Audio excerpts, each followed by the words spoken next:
Un yacimiento importante del que comentaré poco porque todavía está en estudio, pero que ese estudio será un complemento, no a la altura en cuanto a la belleza y singularidad de las esculturas o los bellos mosaicos que ha propiciado la excavación de la villa de Caserío Silverio Mayorga.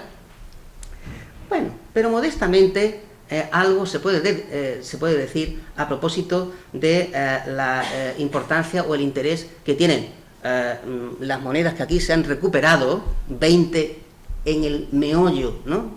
Si se me permite la expresión, de la villa, y 90 y tantas en el contexto del yacimiento, insisto, en un ambiente de excavación que permite ayudar o que permitirá arrojar alguna luz a las distintas fases de ocupación de este importante yacimiento, en el que también, y eso estamos viendo que es otra de las constantes de los territorios antequeranos, poca o mucha, más gastada o menos gastada, eso no viene al caso ahora, la presencia de la moneda es otro de los elementos muy a tener en cuenta.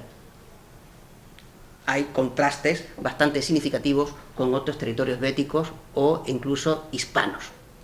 En ese contexto, pues podemos encontrarnos con algunas monedas significativas vinculadas a las primeras fases de la preparación, ¿no? de este importantísimo asentamiento, ¿no? Como un sextercio de Adriano de este tipo. Les coloco abajo el que se vea, ¿no? Ven la figura de pie con la cornucopia, la cabeza del emperador, pues se ve un poquito mejor, es de esta emisión, o sobre todo el grueso de las amonedaciones en una villa, que esto es también otro importante elemento de las edificaciones y del poblamiento rural y suntuario del entorno antequerano, es su vigencia, su importante vigencia en época tardía, en época no solamente bajo imperial. En ese contexto de ocupación tardía, la circulación monetaria de época tardía tiene mucho que decir. Y aquí les traigo a colación una pieza solamente, pues para que vean estos AES2, se llama así, por el módulo de Teodosio, con el tipo este de reverso de Gloria Romanorum, el emperador, con el Ávaro, el Orbis, etcétera, que son bastante abundantes en estos contextos. El ave como gran prospector, pues sí, claro, cuando en las excavaciones antiguas, sobre todo los ingleses en la India, pues hacían una trinchera de 1 kilómetro, y en esa trinchera iban encontrando cosas y a partir de ahí ya planificaban las excavaciones. Bueno, pues el ave mutatis mutandis, o las grandes obras públicas, pues hacen lo mismo, a veces con resultados que evidentemente no son deseables, en otros casos sí, porque por ejemplo, en este caso o en el de Cortijo Robledo, pues por lo menos se ha podido documentar, y en el segundo caso pues conservar, preservar y musealizar yacimientos rurales que nos vinculan, y ahora tengo aquí 2 ejemplos pues para salir un poquito del Ager Anticariensis e irnos al Singiliensis, con algunos testimonios monetales de entornos rurales del nudo Bobadilla-Batán, correspondientes en este caso a la villa de Batán I, o estos hallazgos también asociados a la villa de Cortijo Robledo en el Ager Arastipitanus, vinculada, cercana a la ciudad de Aratispi, y que ha deparado también pocos hallazgos, se pueden complementar con otros ya publicados a continuación, hace ya algunos años, pero que insisten en una interesante circulación monetaria, y cómo no, la pieza de arriba, no es porque me guste ni porque yo haya estudiado la CECA, es que monedas de Malaca realmente es difícil no encontrar alguna en alguno de estos contextos. Subimos un poquito más al norte, y nos vamos a la zona de Sierra de Yeguas, pues para hablarles no de ese territorio ni de ese yacimiento, porque no puedo abarcar todo y no debo extenderme mucho más de estos 44,46 minutos que llevo hablando, sino, por si alguien que cree que es más, sino porque esta este yacimiento pues tiene el interés de servir de ejemplo de otra cosa de la que hemos hablado al principio, con los tesoros franceses. Bueno, pues también hay testimonios de pequeños tesorillos, ahora se dice más finamente ocultamientos, de estos paquetes, como estos rollos que se ven ahora que los cajeros están moviendo. Bueno, pues en algunos casos, en época antigua, las monedas, los sestercios, los ases se apilaban y se enrollaban. A veces era una bolsita de tela o de piel con esa forma, otras veces era en un paño. Y cuando esas monedas han estado guardadas durante mucho tiempo, seguramente en el hueco de una pared, en una viga, un pequeño escondite, pues el pocket money, ¿no? Pues cuando pasa lo que sea y esas monedas no se recuperan, claro, se quedan pegadas. Y no hay muchos testimonios en la provincia actual de Málaga, los territorios malacitanos, como decimos eufemísticamente, que muestran, Río Verde también, en Marbella y algún caso más, que muestran pues la existencia de estos pequeños monederos, ¿no? Pues para la compra de un día, para hacer algo que por los motivos que fueran no fueron recuperados por su dueño, en este caso de sestercios de época alto imperial, de época antonina concretamente. No muy lejos de allí hay una ciudad, posiblemente recibiera el nombre de Urgapa, y que hoy asociamos con la moderna Alameda, de la que conocemos sobre todo sus interesantes termas romanas. Bien. Amén de ello, ahí hay un yacimiento prerromano muy importante, que se reconoce, cómo no, por la presencia no solamente de moneditas de Málaga, como la que yo he puesto al principio para ver la belleza de Quimón, y lo otro de la moneda de bronce de poco valor, pero que ahora no ilustro con monedas de Málaga, que sí hay, sino con estas piececitas hispano-cartaginesas, con el casquito, la llaman así, las del casquito, que hablan indefectiblemente de contextos de la Segunda Guerra Púnica. ¿Por qué? Pues porque el puerto de Málaga servía de vía de acceso para que las tropas, propias o ajenas, cruzaran la vega de Antequera y llegaran a las campiñas, donde sabemos, la famosa batalla de Ilipa, se produjeron, o Bailén, o Báicula, pues se produjeron importantísimos acontecimientos. En ese contexto de las termas, como las de Antequera, las de Alameda, hay que hablar de una circulación monetaria ciertamente interesante, ¿vale? Con cosas que ya hemos visto, cuadrantes, ases y algunos ases de época ya posterior, más avanzada. No hay tanta moneda tardía. Esto es interesante también a la hora de mantener una data no muy tardía para la amortización, el abandono de las termas junto con otros materiales. Pero las termas de Alameda han dado una información rica e inesperada, porque sí que permiten hablar de una manera, digamos, excepcional en los territorios malacitanos y por supuesto en los antequeranos, de otro elemento de la panoplia de la numismática, como son los plomos monetiformes, que nosotros, de una manera un poquito quizá exagerada, podríamos calificar como de téseras, fichas, o jetones, no, porque eso está mal dicho, pero podemos hablar del uso de fichas, de téseras, en un contexto, no en un hallazgo, me han encontrado, me han dicho, no, en un contexto de unas termas romanas altoimperiales. No hay muchos ejemplos en Hispania, incluso en otras partes donde se puedan asociar plomitos de ese tipo, porque no lo he dicho, son, bueno, sí está escrito, plomos monetiformes, tienen forma de moneda, no son monedas, son fichas, pues para seguramente entrar en las termas o hacer algún tipo de transacción o recibir algún tipo de servicio con estas piezas que, como les digo, son tan modestas y tan pobres en material como ricas en información. Y para concluir, dos pinceladas. Una, de lo que no he hablado. Algo podría haber comentado, pero solamente o fundamentalmente basándome en referencias antiguas, literarias. Hay que rebuscar en los archivos en el siglo XVIII, fulanito me dijo que trajeron, pero ciertamente es muy difícil, en parte ha quedado dicho explícita o sobre todo implícitamente en mis anteriores comentarios, ha quedado dicho la dificultad de perder, no en tesorillos, no en tesoros, sino la dificultad de perder moneda de plata denarios, por ejemplo, o monedas de oro, áureos o sólidos áureos como este. Cuando uno pierde un billete, lo busca, si se da cuenta, y si no, el que viene detrás lo coge. Es muy difícil que una moneda de gran valor se pueda encontrar en hallazgos, digamos, casuales o en el sentido de hallazgos fortuitos. Es muy complicado. Por eso, este tipo de circulación monetaria es muy mal conocida, aquí, allá y acullá.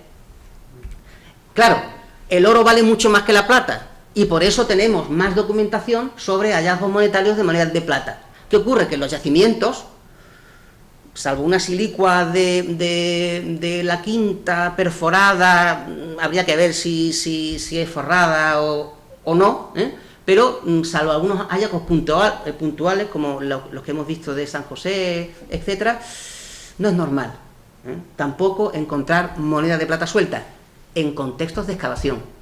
En otro tipo de trabajo, con otro tipo de fuentes de suministro, sí. Y es muestra de que circulaba. Aquí he hecho una breve comparativa de periodos desde principios de la dominación romana hasta final de la época Julio-Claudia en los territorios antequeranos, comparando lo que se conoce de hallazgos fortuitos de monedas de plata por periodo con la aportación de un tesorillo, el de la Sierra de los Gaitanes, publicado por Manuel Rodríguez de Berlanga en 1898. Gracias a que publicó esto, nosotros sabemos que existió esa circulación monetaria, esa cantidad y cronología para la circulación de estas monedas, que, como ven, compensa, rectifica incluso la secuencia que podíamos obtener si solamente nos amparásemos en la documentación que aparece publicada sin contexto, que evidentemente es valiosa, es rica y hay que conocerla. Y la última gran ausencia, llamada de atención, la villa de la estación, la zona de la quinta, Cortijo, Caserío Silverio, todos estos yacimientos, como les he comentado antes, tienen una ocupación en el siglo IV significativa. Pero como yo he leído, y me creo a pies juntillas de los excavadores que han estudiado estos yacimientos, la vida de esos yacimientos llega, son prudentes, dicen, hasta mediados del siglo VI después de Cristo. Esa es la época que a mí me interesa más ahora. Esa es una época en la que, amén de la moneda visigoda, que se acuña o que circula, pero que no se pierde habitualmente, sí que llega moneda bizantina, como esa que hay ahí arriba, que procede de excavaciones de Málaga, y sí que llega también moneda en bronce, pero acuñada, la de Río lo es también, son nummi, acuñada en algún lugar de la Bética y que por concentración de hallazgos pudiera ser la ciudad de Málaga. Otras son seguro de Hispalis, otras no sabemos de dónde son. Son piezas como una uñita, y son piezas que aparecen en Málaga, en Cártima, en Teba, es decir, están trazando la vía de acceso hacia el sur, hacia la costa, y es raro que en estos yacimientos, que perduran hasta mediados del siglo VI, pues no aparezcan monedas tan características, estas o algunas similares, de la última gran circulación monetaria de estos periodos. ¿Por qué? Porque el 95% del resto de la moneda que circula en los siglos VI o V, sobre todo en el VI, la inmensa mayoría son todas las que hemos visto antes. Son los nummi de Honorio, de Constantino, incluso los antoninianos. ¿Por qué? Porque la masa monetaria no se renueva. Llega muy poca moneda nueva, evidentemente se pierde poca de esa moneda nueva, y la mayor parte de la moneda que se usa y la que se pierde es la que está fechada a lo mejor 2 siglos antes. Pero esa moneda ya no fecha ni el uso de ni su pérdida, ni la contextualización de determinado tipo de yacimientos donde se encuentra. Y con esto creo que he terminado. Muchas gracias.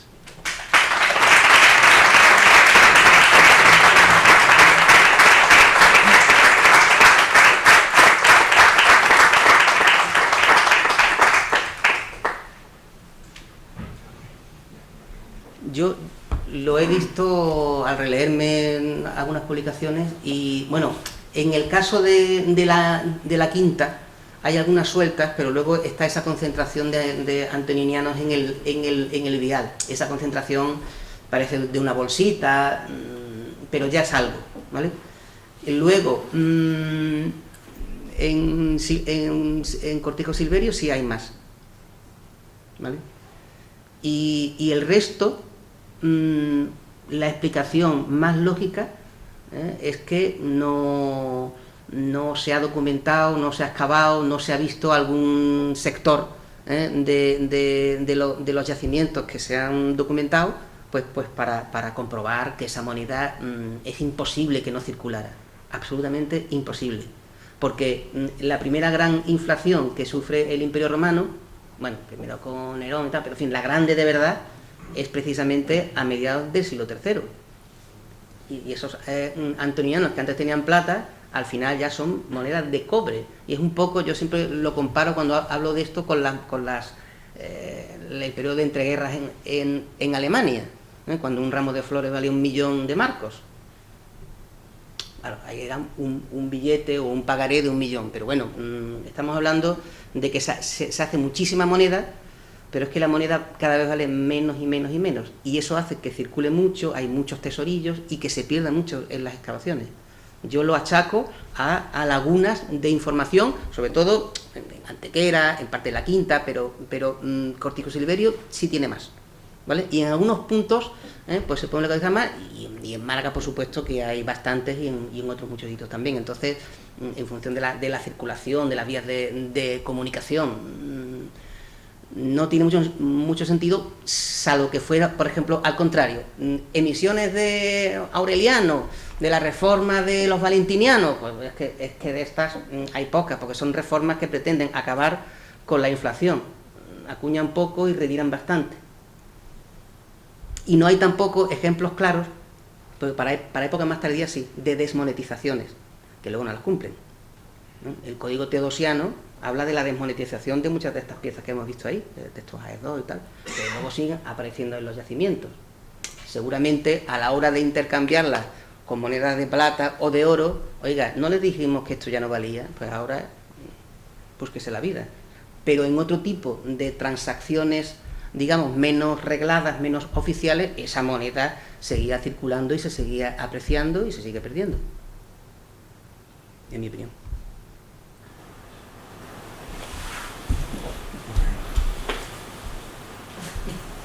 La identificación de Barbie, de la ceca de Barbie con Cerquilla Barba, ya está zanjada, porque hubo una polémica durante un tiempo sobre una posible identificación con Martos, creo que era, ¿no? Con Tuki. Pero ya... Claro, pero el problema es que una parte de los estudios numismáticos se hacen, en este caso tiene lógica. Una ceca como Malaca sin documentarla, pues bueno, eso en el siglo XVII, hoy no. Pero en el caso de moneda visigoda no hay pérdidas, entonces en las excavaciones pues no aparece ninguna, pues claro, en algún enterramiento quizás, bueno, podría, o un gran tesorío donde la mayor parte, pero de momento no hemos tenido esa fortuna. Entonces todo el estudio es un estudio numismático, histórico, arqueológico, pero en un sentido, digamos, muy de gabinete, y muchas veces aquí pasa al contrario, o sea, Antequera no tiene ceca, pues se la hacemos. Barbie tenía posibilidades de tener ceca en función de que históricamente las campañas de los reyes, de los monarcas visigodos, el supuesto lime, no está el lime, pero bueno, se ve muy bien cómo van situándose Mentesa, Granada, Antequera, Medina Sidonia, hacen, y ahí hay grandes cecas que están fabricando muchas monedas, porque están vinculadas a la conquista de esos territorios. Y desde ese punto de vista, todas las papeletas, si se me permite la expresión, apuntaban a que Barbie perfectamente era esa ceca. Y luego, hombre, son numismáticos, bueno, Miles, americanos, otros numismáticos medievalistas, pero a cualquiera, digamos, de nosotros más clasicones, ¿no? Esto, hombre, Barbie, pues Singilia Barba. Claro, es que Singilia Barba. No tiene... Y a partir de ahí, pues todo cuaja, sí. Y hoy día, en los dos grandes corporas numismáticos sobre moneda visigoda, Barbie es Singilia Barba. Punto. Ya nadie discute que sea una ceca jiennense. Sí. Decía usted que esas monedas de oro, de plata, de mucho más valor, no se encuentran porque no se han perdido, pero se encuentran en otros contextos. ¿Qué tipo de contextos? Fundamentalmente los tesorillos. Las pérdidas casuales son las que yo he comentado antes con la gracieta del billete, que cuando uno... bien, con el billete, normalmente uno no lleva una gran cantidad de dinero, un millonario tejano, en fin, pero en las películas, pero normalmente uno no lleva una gran cantidad de dinero que pueda ser susceptible de extraviarlo y decir, aunque a veces ve uno que un taxista se lo encuentra y lo devuelve, vale, bien, pero eso no es lo normal. Entonces la moneda de oro tenía un valor, no en todas las épocas lo mismo, pero un valor adquisitivo muy grande, y uno no se lleva un sólido al mercado, ni lo va paseando por su casa, sino que una acumulación de esas monedas servían para hacer una gran compra. Y en el momento en que hace falta, yo las saco, las busco, y voy al sitio y pum. O bien, cuando a mí me piden impuestos, el Estado, el fisco, y yo pago esos impuestos de la manera que me lo exigen, que a lo mejor es con moneda de oro. Entonces, para eso, esas circunstancias, el recaudador, lo conocemos un poquito en plan medieval, pero en fin, el recaudador y pues los gremios, los personajes encargados, tal, pero quien sea, tiene que pagar. Y ahí pagan moneda. O en equivalentes, pero o en oro sellado, que es otra cosa también típica de época tardía. Entonces lo normal es que, claro, cuando uno va al Teatro Romano de Málaga o al de Cádiz, ahí las monedas que se encuentran son estas, porque es la que la gente lleva en el bolsillo, ¿vale? Ahora, en una casa, en un contexto un poquito más puntual, pues, o debajo de unas piedras que hubo un árbol, porque alguien escondió sus ahorros en ese sitio fuera de mi casa o de mi patio para que no... eso está muy en fin, esa práctica ha llegado casi hasta nuestros días, ¿no? Y se seguirá haciendo en otros sitios. Entonces ahí uno guarda pues, sus ahorros. ¿Por qué? ¿Porque vienen los vándalos y lingos? Pues sí. O por otro motivo. Y por lo que sea, porque me da el infarto o porque el vándalo me mata, pues ese tesoro no se recupera. Y ahí es donde entramos con la casuística del modo de recuperación y de los contextos. Hay tesorillos que deberían haberse recuperado en contextos y hay otros tesorillos que están fuera de lo que hoy entendemos, en términos patrimoniales, como un yacimiento arqueológico. ¿Vale? Entonces, claro, el tesorillo ese de los gaitanes, eso estaba metido ahí en medio del campo, en una grieta y con unas lluvias se rompió. En fin, ahí no hay nada alrededor. Es alguien que llegó y lo escondió, iba de paso, lo que fuera. Ahora, otros ocultamientos de moneda de oro, de plata, en fin, uno de los más conocidos ahora se produjo en Liria, Valencia, y es muy significativo, se acaba de hacer una tesis a la tema, ¿no? Si no me equivoco mal, más de 6.000 denarios. En la península ibérica no hay esa cantidad de hallazgos en tesoros o en ocultamientos, pero eso es la vasija, lo que se ve mucho más típico con la moneda islámica, ¿no? La tinaja ahí como de el cántaro, ¿no? Como decimos los neófitos en eso, pues lleno de dirhames y tal. En época antigua también, pero normalmente esos son tesoros de los sitios donde, por otro lado, había, por ejemplo, acantonamientos de tropas, de legiones. Las zonas del Limes, sur de Inglaterra, la Galia, norte de Italia, En fin, y llegamos hacia los Balcanes. Ahí hay grandes ciudades, grandes campamentos, había muchísimo dinero. Y ahí sí que se encuentran tanto tesoros de 50.000 monedas de estas del siglo III o del siglo IV, como uno reciente en el sur de Inglaterra, o estos que salen y no sabemos que han salido, pero luego aparecen las monedas en las subastas. En Serbia, en Montenegro, en Eslovenia, ahí se encuentra un tesoro con 5.000 áureos, pues aparece uno en los catálogos de venta y no se sabe lo que había ni lo que dejó de haber. Pero vamos, hay recopilaciones sobre hallazgos de moneda de oro, de plata, y son mucho menores. Pero tiene una explicación, vamos, no es normal que lo encontremos.